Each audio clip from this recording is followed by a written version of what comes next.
The greatest concern is that we could shoot down a Russian aircraft because its actions are seen as a threat to our air or ground forces, said Lieutenant Col. Damien Pickard, the spokesman for U.S. Air Force's Central Command.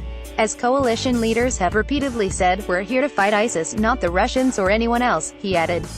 The concern comes as the U.S. military has accused Russia and Syrian regime aircraft of violating policies that were agreed to by the United States and Russia to prevent such accidents.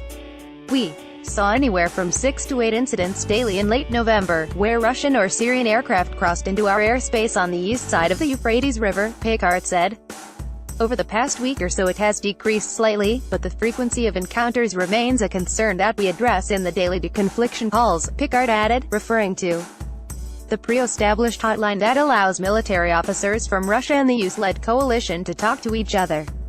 A senior U.S. defense official told CNN last month that U.S. military aircraft flying over Syria in the last few weeks had been subjected to unsafe flying practices by Russian aircraft on several occasions. The New York Times published additional details of those unsafe encounters on Friday. President Donald Trump and Russian President Vladimir Putin pledged to continue to uphold those deconfliction measures in their recent joint statement issued on the sidelines of the APEC conference in Da Nang, Vietnam. The statement said Trump and Putin agreed to maintain open military channels of communication between military professionals to help ensure the safety of both U.S. and Russian forces and deconfliction of partnered forces engaged in the fight against ISIS. Officials have said that part of that arrangement involves defining where Russia and U.S. aircraft operate, with those operations historically being separated by the Euphrates River, which runs to Syria, with U.S.-backed forces operating to the east of the river and Russian regime forces to the west. But in recent days the Russian Ministry of Defense has publicly said its bombers and other aircraft have increasingly operated to the east of the river, bringing them closer to U.S. operations.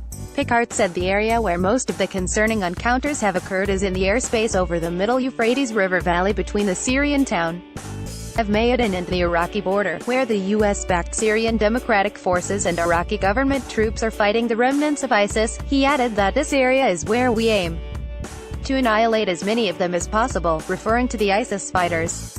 Pickard said that while the conversations on the deconfliction line continue and have remained professional for the most part, he added that what our aircrew encounter in the air has not always reflected what was agreed to in those discussions. It's been a challenge for our pilots to discern whether this is deliberate on the part of the Russian pilots, or if these are just honest mistakes, he added. America's top military officer, chairman of the Joint Chiefs of Staff, Gen. Joseph Dunford, spoke on the phone Wednesday with his Russian counterpart, Gen.